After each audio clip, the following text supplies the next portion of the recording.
ہر چیز میں اپنا ایک امیر بناؤ، اپنا ایک بڑا بناؤ، اور وہ نظم و ضبط کی خاطر، لوگوں میں انتظام پیدا کرنے کی خاطر اگر کوئی حکم دے رہا ہے، چاہے وہ تمہیں بظاہر ناگوار لگ رہا ہو، لیکن تمہارے ذمہ ہے کہ اس کے حکم کی تعمیل کرو تاکہ نظم و ضبط برقرار ہے۔ نظم و ضبط اس کے بغیر برقرار نہیں رہ سکتا۔ اتنی بڑی بھیڑ جمع ہے اور کوئی ان کا امیر نہیں، کوئی کسی کو اپنا بڑا نہیں سمجھتے، تو بھیڑ چال ہے وہ چلی جا رہی ہے، اس میں بدنظمی ہوگی، اس میں دگا پیل ہوگی، اس میں نظم و ضبط کی خلاف ورزی ہوگی، لوگوں کو تکلیفیں پہنچیں گی۔ لیکن اگر اپنا کسی کو بڑا بنا لیا اور منتظم بنا لیا اور اس منتظم کے حکم کی تعمیل اپنے ذمہ ضروری سمجھی تو نظم و ضبط برقرار رہے گا۔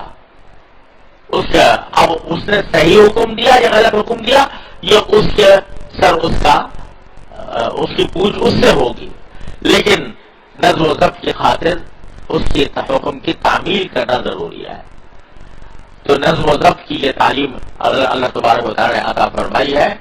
افسوس ہے کہ ہمارے مزاجوں میں اب نظم و ضبط بہت کم ہوتا جا رہا ہے، خاص طور سے اہل جو دین کا نام لینے والے ہیں ان کے اندر بھی بھیڑ کے طریقے سے مجمع جمع کر لیں گے، کوئی امیر نہیں ہے، کسی کی بات سننے کا جذبہ نہیں ہے، جو اپنے سمجھ میں آیا وہ کر گزرے۔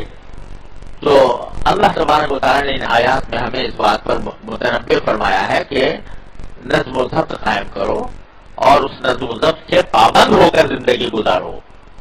یہ فرمایا گیا کہ جب کبھی سفر کرو، دو آدمی بھی سفر کر رہے ہو تو ان میں سے ایک کو امیر بنا لو۔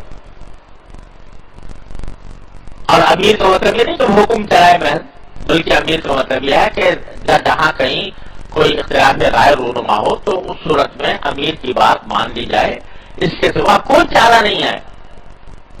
اس کے سوا اگر کرو گے تو سوائے بھگدڑ کے اور کچھ بھی نہیں ہوگا۔ اس واسطے یہ تعلیم دی ہے قرآن کریم میں، تو اذا قیل لکم انشزوا فانشزوا یرفع اللہ الذین آمنوا منکم والذین اوتوا العلم درجات۔ اللہ تبارک و تعالی اس میں درجات میں بلندی پیدا فرمائے۔